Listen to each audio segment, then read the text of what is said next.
ऐलू ह जवानी कोठरी में धाई के का ना चाहिए झरेला कमर हिलत नई खेका।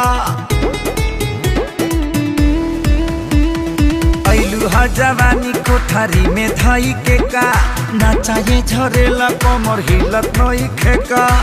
काहे उदास बड़ू कवना फिकिरिए कवना फिकिरिए। रात भर सुतेला बलम गोड़ तरिए, रात भर सुतेला बलम गोड़ तरिए। अच्छा बड़ी सुनाओ ना उड़ा के चदरिए।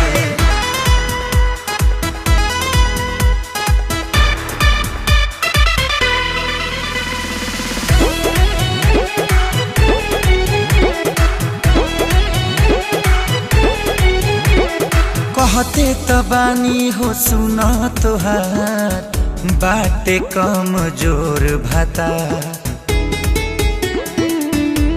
ई दुख ससुरारी के बताइब पारा पारी से। आँख मुद लेला जब सर के कोर मोरा साड़ी के। कबो न कहे का पाजा में भरिए पाजा में भरिए। रात भर सुतेला बलम गोड़ तरिए, रात भर सुतेला बलम गोड़ तरिए। अच्छा बड़ी सुनाओ ना उड़ा के चदरिए।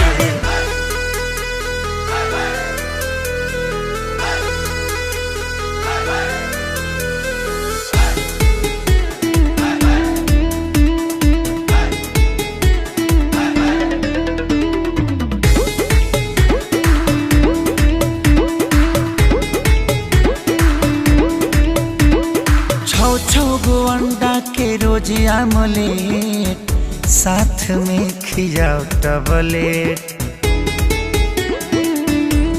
उपाय सब के हो कईने हम थके हो। जब हम साटे वो हाटे पासा फे बुड़बा के हो। घिस गइल बा कारे ओकर घड़रिए ओकर घड़रिए। रात भर सुतेला बलम